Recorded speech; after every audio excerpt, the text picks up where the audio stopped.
The Democratic Republic of Congo is no longer safe, according to a recent statement from the US Embassy in Congo. Basic materials for them to be fine here. The embassy revealed that demonstrations could occur with little to no warning, particularly in urban areas such as Kinshasa, where the M23 are marching heading to. Now, this protest may escalate into violence, posing risks to bystanders and disrupting transportation, including road closures and limited access to public service. The embassy has advised US citizens to avoid large gatherings, monitor local media for updates, and maintain a low profile. Additionally, Americans in the DRC are encouraged to review their personal security plans, ensure their travel documents are up to date, and enroll in the Smart Traveler Enrollment Program to receive real-time alerts and emergency assistance. The US Embassy advises US citizens in the DRC to depart immediately via commercial means.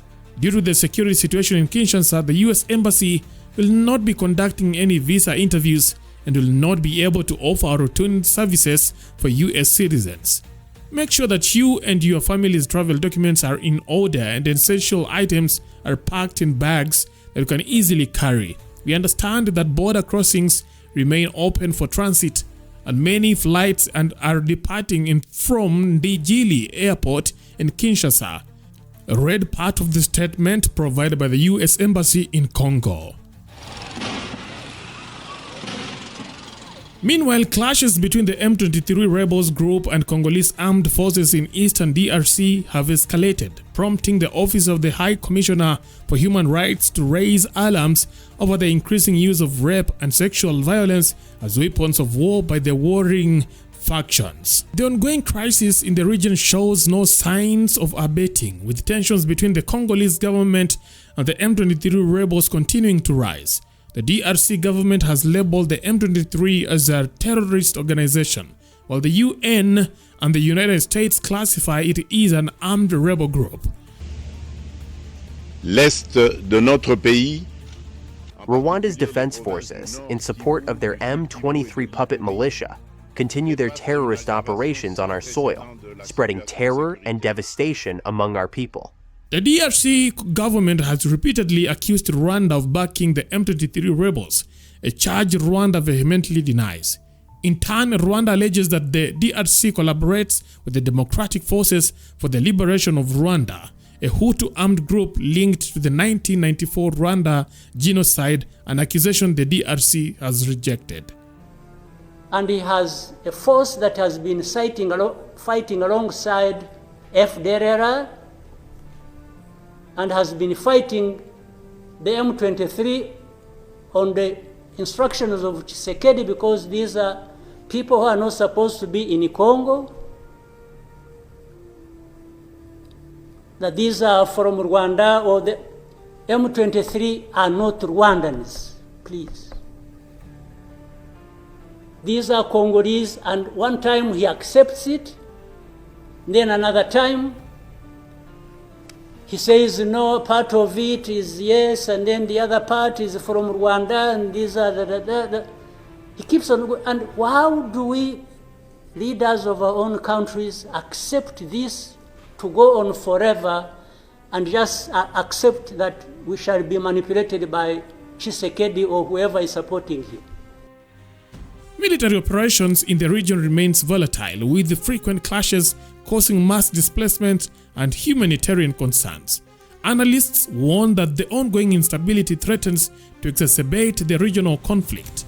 The situation has already claimed the lives of several peacekeepers from the Southern African Development Community during the recent rebel offensive. The crisis involves three key parties: the DRC government, the M23 rebels, and Rwanda.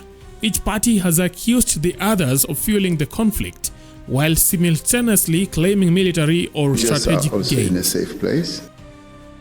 Amid the turmoil, South Africa President Cyril Ramaphosa pledged on Monday to continue supporting the DRC, despite growing domestic calls to withdraw troops following the deaths of at least 14 South African soldiers in the region. It was Rwanda, it was Kigali, it was Kagame who killed our soldiers. The support he gave to M23, and that M23 acting in a disrespectful manner they did to the South African soldiers. They knew they've got a backing of Rwanda. But now, why do you want to treat Rwanda like it's a friend, like it's progressive? There is a big problem. We have no capacity. That's why I'm not saying let's go and attack. I'm saying withdraw. Let's regroup. Let's regroup and retrain. And if Rwanda has got anything to do with this, let's go for them.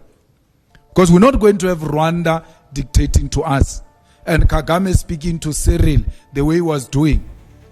We know Cyril is weak, but he remains the president of our country. The way he was addressing Cyril, he was addressing us. He can't address us like that. He can't kill our people and not be challenged on that.